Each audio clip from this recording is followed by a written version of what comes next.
నా పేరు శ్రావ్య. బులెటిన్లో అప్డేట్స్ చూద్దాం.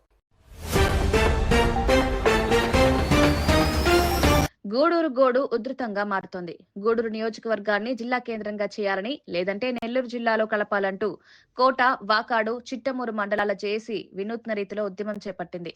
గూడూరును జిల్లా చేయాలని కోరుతూ కోట పట్టణంలో శుక్రవారం నాడు Kota, Vakadu, Kothapalem auto stand, Kothapatnam auto stand, Mallam auto stand యూనియన్ల జేఏసీ ఆధ్వర్యంలో భారీ ఆటో ర్యాలీ నిర్వహించారు. గాంధీ బొమ్మ, ఆర్టీసీ కోట క్రాస్ రోడ్ వరకు ఆటో ర్యాలీ నిర్వహించారు. ర్యాలీలో ఉద్యోగ, ఉపాధ్యాయ, కార్మిక సంఘాలు, ప్రింట్, ఎలక్ట్రానిక్ మీడియా ప్రతినిధులు, విశ్రాంత ఉపాధ్యాయులు, విద్యార్థి, యువజన సంఘాల నాయకులు, వర్తక, వాణిజ్య సంఘాల ప్రతినిధులు స్వచ్ఛందంగా పాల్గొన్నారు. గూడూరును జిల్లా చేయాలని పెద్ద ఎత్తున నినదించారు.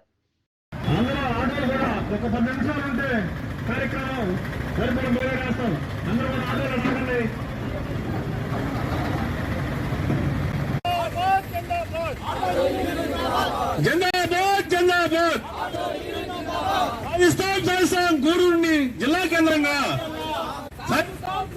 గూడూరు జిల్లా కేంద్రంగా గూడూరు జిల్లా కేంద్రంగా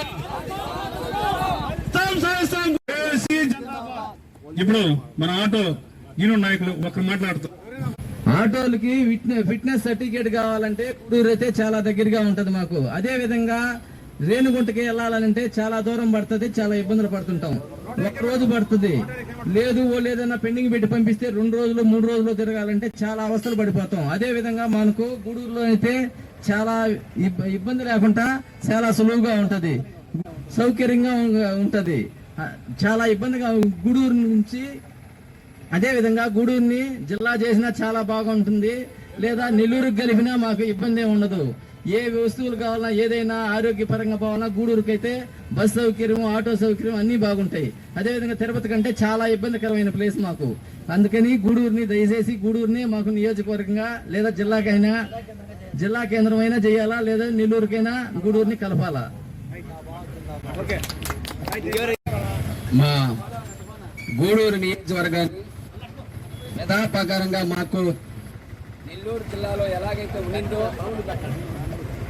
అలాగైనా చేయాలని మేము కోరుతున్నాం. ఎందుకంటే ఆటోలు మేము ఏదైనా ఫిట్నెస్ సర్టిఫికేట్ తీసుకోవాలంటే చాలా దూరం, 120 కిలోమీటర్ల దూరం పోవాలి. ఎందుకంటే రేణుగుంట దగ్గరికి వెళ్ళి ఒక ఆటో దానిని ఎఫ్సి చేసుకురావాలంటే ఇప్పుడుండే పరిస్థితుల్లో 2000 రూపాయలు ఆయిల్ ఖర్చు అవుతుంది.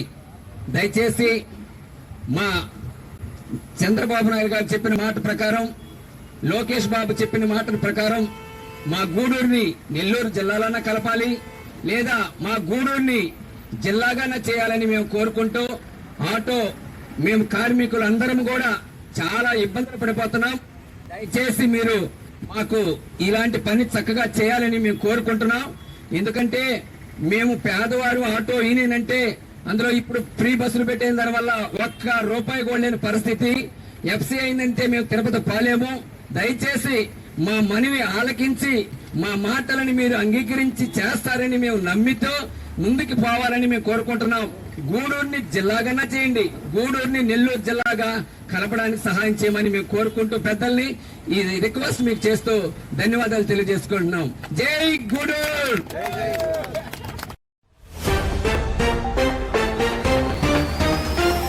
గూడూరును ప్రత్యేక జిల్లా చేయాలని, లేదా నెల్లూరులో కొనసాగించాలంటూ గుదూరు పట్టణంలో భారత వికాస్ పరిషత్ భారీ ర్యాలీ నిర్వహించింది.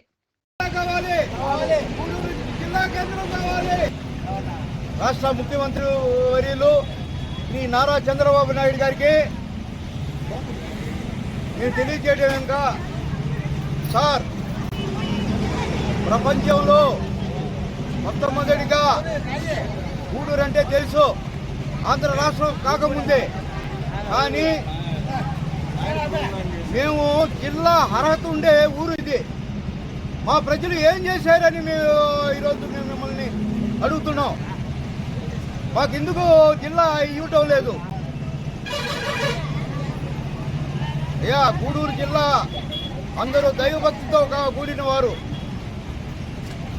ఒక భావంతో, ఒక మంచితనంతో ప్రతి ఒక్కరూ హృదయపూర్వకంగా మిమ్మల్ని వేడుకుంటూనే ఉన్నారు.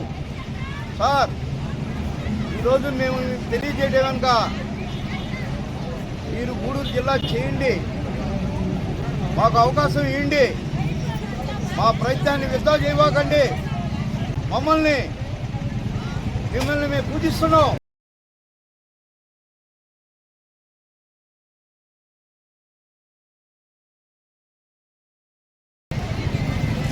ప్రతి ఒక్కటి మాకు సంపద గల్ల ఊరు గూడూరు జిల్లా అంటే.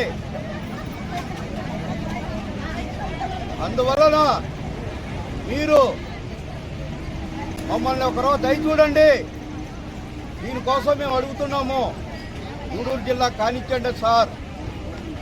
ఇంకా మీరు మేము అని లేకుండా మిమ్మల్ని మేము పూజించుకుంటూ, మీరంటే మాకు ప్రాణం, అభిమానం అన్నీ కలిగి ఉన్న గూడూరు.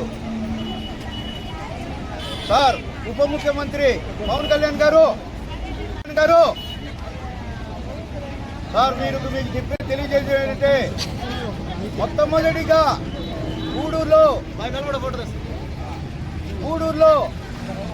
జిల్లా కావాలని ఇంత పోరాడుతున్నాం మేము. మమ్మల్ని ఇంత అర్థం చేసుకోలేకపోతున్నారు. మీరు అనుకుంటే మాకు జిల్లా ఇచ్చే అవకాశం కలుగుతుందని మీరు ఒక్క మాట చెప్తే జిల్లా అయిపోతుంది. యా పవన్ కళ్యాణ్ గారు, చేతులిచ్చి దండం పెడతాను. మేము మీకు మనస్ఫూర్తిగా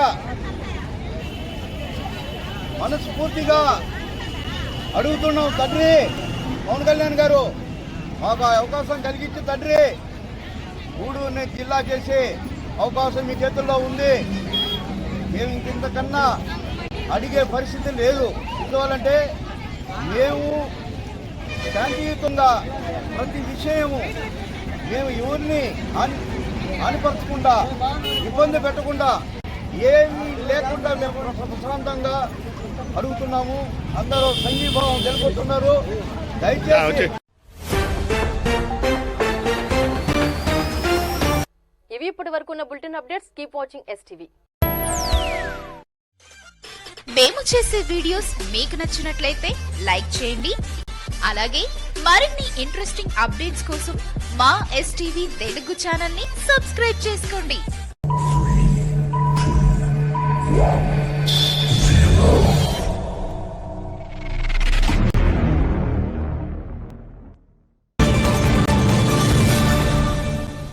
వెల్కమ్ టు STV. నా పేరు శ్రావ్య. బులెటిన్ లో అప్డేట్స్ చూద్దాం. సహజమైన మంచు సోయగాలను చూడాలనే ఆశతో మనాలి వెళ్తున్న పర్యాటకులకు భారీ నిరాశ ఎదురవుతోంది.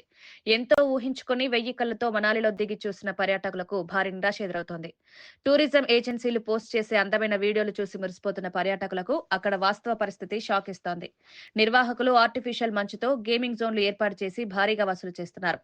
ఇదెక్కడి మోసం అంటూ ఆవేదన వ్యక్తం చేస్తున్నారు. బీజేపీ జాతీయ అధ్యక్షుడిగా నితిన్ నబీన్ నియామకం అభినందనీయమని ఏపీ సీఎం చంద్రబాబు అభినందనలు తెలిపారు. భారత్ బ్రాండ్ ను ప్రపంచమంతటా గుర్తించే స్థాయికి మోదీ తీసుకువెళ్లారని, మోదీ నాయకత్వంలో దేశం అత్యంత వేగంగా ముందుకెళ్తోందని, అందరం కలిసి పనిచేశాం, ఇకపైన అలాగే నడుద్దామంటూ సీఎం చంద్రబాబు చెప్పారు. ఈ రోజు నూతన అధ్యక్షులైనటువంటి నవీన్ గారిని కలిసి వారిని గ్రీట్ చేయడం జరిగింది. నాకు చాలా సంతోషం. ఒక యువకుడు, ఉత్సాహవంతుడు, ఒకసారి ఎన్నికల్లో గెలిచి అనేక సార్లు గెలుస్తూనే వస్తున్నారు. అదే సమయంలో ఈ సమయం కూడా చాలా ముఖ్యమైన సమయం దేశానికి. మన ప్రధానమంత్రి నరేంద్ర మోడీ గారు దేశం యొక్క బ్రాండ్ ప్రపంచం మొత్తం చాటి చెప్పే పరిస్థితికి వచ్చారు. అభివృద్ధి, సంక్షేమాన్ని ముందుకు తీసుకెళ్తున్నారు. భారతదేశానికి ప్రపంచం మొత్తం గుర్తింపు తీసుకొచ్చారు. నేను అనేక సార్లు చెప్పాను, right time, right leader, right place, అది నరేంద్ర మోడీ గారు. అలాంటి పార్టీకి ఈరోజు నవీన్ గారు లీడర్షిప్ తీసుకున్నారు. వారి నాయకత్వంలో ఇంకా ఈ దేశం అన్ని విధాల అభివృద్ధి అవుతుందని చెప్పి ఆకాంక్షిస్తూ మనస్ఫూర్తిగా అభినందనలు. ఏపీ లిక్కర్ స్కామ్ కేసులో నిందితుల రిమాండ్ జనవరి 2 వరకు పొడిగిస్తూ ఏసీబీ కోర్టు ఆదేశించింది. లిక్కర్ స్కామ్ కేసులో కీలక నిందితుడు కేశిరెడ్డి, చెవిరెడ్డి, వెంకటేష్, చాణక్య, అనిల్ చోక్రా, నవీన్, బాలాజీ కుమార్లను ఏసీబీ కోర్టు ఎదుట హాజరుపరచగా రిమాండ్ను జనవరి 2 వరకు పొడిగించింది.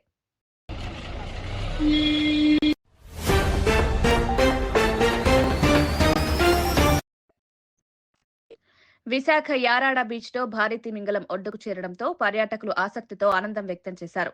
తిమింగలం 350 కేజీల బరువు, 15 అడుగుల వెడల్పు ఉంటుందని భావిస్తున్న పోలీసులు తిమింగలం సముద్రం ఒడ్డుకు కొట్టుకు రావడంతో తిరిగి వెళ్లలేక మృతి చెందింది.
ఫోటో దిగి నాకు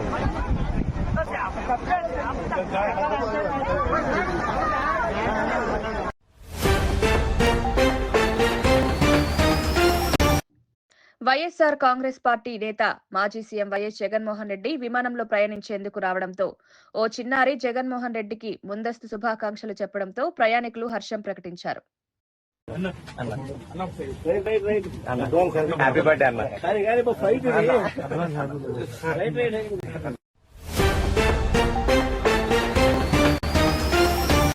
జాతీయ స్థాయి ఎడ్ల పోటీలు ప్రదర్శనకు ఏపీలో నరసరావు సిద్ధమవుతోంది. ఎమ్మెల్యే చదలవాడ అరవింద్ బాబు పోటీలను వివరాలను మీడియాకు తెలిపారు. దివంగత కోడెల శివప్రసాద్ ప్రారంభించిన జాతీయ స్థాయి ఎడ్ల పోటీలు ప్రదర్శనను ఈ ఏడాది కూడా నిర్వహిస్తున్నామని తెలిపారు. ఉమ్మడి కూటమి ఏర్పడిన తర్వాత మొట్టమొదటిసారిగా నర్సాపేట అసెంబ్లీ సెగ్మెంట్లో ఒక రాష్ట్ర పండుగగా అఖిల భారత ఒంగోలు జాతీయ ఎడ్ల ప్రదర్శన అంటే ఎద్దుల పందాల పోటీల్ని నర్సాపేట డాక్టర్ కోటల గారి స్టేడియంలో ఏర్పాటు చేయడం జరుగుతుంది. ఈ కార్యక్రమానికి 25వ తేదీ ఉదయం 10 నుంచి 30వ తేదీ దాకా ఈ కార్యక్రమం ఎద్దుల పందాల ప్రదర్శన జరుగుతుంది. ఎడ్ల ప్రదర్శన మరి ఈ కార్యక్రమానికి దాదాపు 100 జతల ఎడ్లు హాజరవుతూ ఉన్నాయి. ఆంధ్ర రాష్ట్రం మొత్తం మీద బెంగళూరు నుంచి కూడా మరి కొన్ని 100 జతలు హాజరవుతున్నాయి. కాబట్టి ఈ కార్యక్రమాన్ని విజయవంతం చేయడానికి ఉమ్మడి కూటమి నాయకులు, కార్యకర్తలు, అధికారులు అందరూ కూడా దీంట్లో పాల్గొంటారు. కాబట్టి 25వ తేదీన ప్రారంభోత్సవం జరుగుతుంది. ఈ కార్యక్రమానికి ఎంపీ గారు, అచ్చెన్నాయుడు గారు, ఇన్ఛార్జ్ మినిస్టర్ గొట్టిపాటి రవికుమార్ గారు వీళ్ళందరూ కూడా హాజరవుతారు. మరి ఎడ్ల పందాల పోటీలని చూడటానికి వేలాదిగా ప్రజలు హాజరవుతారు. కాబట్టి ఈ కార్యక్రమాలని ఇంతకుముందు డాక్టర్ కోటల్ గారి ఆధ్వర్యంలో జరిపేవాళ్ళం. మళ్ళీ దీన్ని ఇక్కడ మొదలు పెట్టడం జరిగింది ఉమ్మడి కూటమి ఏర్పడిన తర్వాత. ఈ కార్యక్రమాన్ని కూడా మీడియా సోదరులు, ప్రజలందరూ కూడా వేలాదిగా వచ్చి తిలకించవలసిందిగా ప్రార్థిస్తూ ఉన్నాము. ఈ కార్యక్రమం 25వ తేదీ ఉదయం అంటే క్రిస్మస్ రోజు ఉదయం 10ంటికి మొదలవుతుంది. ఒక 5 రోజులు ఈ కార్యక్రమాన్ని విజయవంతంగా నిర్వహిస్తామని చెప్పి మీడియా ముఖంగా తెలియజేస్తున్నాం.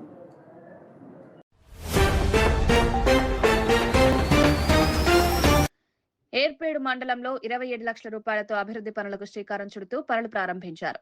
ప్రజల కష్టాలను గుర్తించి పెండింగ్ లో ఉన్న ప్రతి పనిని పూర్తి చేసే బాధ్యత సుధీర్ బాబు అందుకున్నారని, వికృతమాల రూపురేఖలు మారుతోందంటూ ప్రజలు అభినందించారు. వికృతమాలకి చాలా రోజుల నుండి పెండింగ్ ఉంది. ఇది ఇప్పుడు సుధీర్ బాబు 27 లక్షలు పెట్టి శాంక్షన్ అయింది. దీని తర్వాత ఒక్కొక్కటి మరి మంద పాపాయపేట ఇవన్నీ కూడా వరుసకు వస్తాయి. అప్ టు గుడిమల్లం దాకా ఉంది రిపేర్ పనులు, రోడ్లు వేసే పనులన్నీ ఇవన్నీ కూడా చేసేస్తాడు బాబు. పంచాయతీ కూడా నిధులతో ఇది జరుగుతుంది. ఇంకా కూడా బాగా ఇక్కడ ఉండే ఏర్పేడు నాయకులంతా కూడా సుధీర్ బాబుని బాగా అడిగి అన్ని చేయించుకోవాలని కోరుకుంటున్నాను. ఎందుకంటే చాలా రోజులు పెండింగ్ లాస్ట్ 5 years లో ఏది జరగల. ఒక సిమెంట్ ఒక బస్తా పని చేసింది కూడా ఎక్కడ లేదు. రోడ్లు లేవు, ఏమి లేవు, చాలా ఇబ్బందులు పడ్డారు, చాలా డ్యామేజ్ అయింది. సో ఆ డ్యామేజ్ అంతా కూడా సుధీర్ బాబు ఇక్కడ ఉండే నాయకులు అందరూ కలిసి కూడా బాగా చేస్తారు. అంటే రోడ్లలో ఉండే గుంటలన్నీ పూడ్చుకొని వస్తున్నారు, కానీ మెయిన్ గా ఉండేటి కొన్ని జరగలేదు. కొద్దిగా డిలే అయింది, అయినా కూడా పూర్తి చేసేస్తారు బాబు. సుధీర్ బాబు 27 లక్షలు పెట్టి శాంక్షన్ అయింది. దీని తర్వాత ఒక్కొక్కటి మరి మంద పాపారాడు బయట ఇవన్నీ కూడా వరుసకు వస్తాయి. అప్ టు గుడిమల్లం దాకా ఉంది. రిపేర్ పనులు, రోడ్లు వేసే పనులన్నీ ఇవన్నీ కూడా చేసేస్తాడు బాబు. పంచాయతీ కూడా నిధులతో ఇది జరుగుతుంది. ఇంకా కూడా బాగా ఇక్కడ ఉండే ఏర్పేడు నాయకులంతా కూడా సుధీర్ బాబుని బాగా అడిగి అన్ని చేయించుకోవాలని కోరుకుంటున్నాను. ఎందుకంటే చాలా రోజులు పెండింగ్. లాస్ట్ 5 years లో ఏది జరగల. ఒక సిమెంట్ ఒక బస్తా పని చేసింది కూడా ఎక్కడ లేదు. రోడ్లు లేవు, ఏమి లేవు, చాలా ఇబ్బందులు పడ్డారు, చాలా డ్యామేజ్ అయింది. సో ఆ డ్యామేజ్ అంతా కూడా సుధీర్ బాబు ఇక్కడ ఉండే నాయకులు అందరూ కలిసి కూడా బాగా చేస్తారు. అంటే రోడ్లలో ఉండే గుంటలన్నీ పూడ్చుకొని వస్తున్నారు, కానీ మెయిన్ గా ఉండేటి కొన్ని జరగలేదు. కొద్దిగా డిలే అయింది, అయినా కూడా పూర్తి చేసేస్తారు బాబు.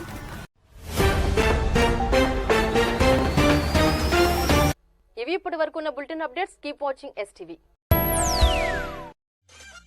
మేము చేసే వీడియోస్ మీకు నచ్చినట్లయితే లైక్ చేయండి. అలాగే మరిన్ని ఇంట్రెస్టింగ్ అప్డేట్స్ కోసం మా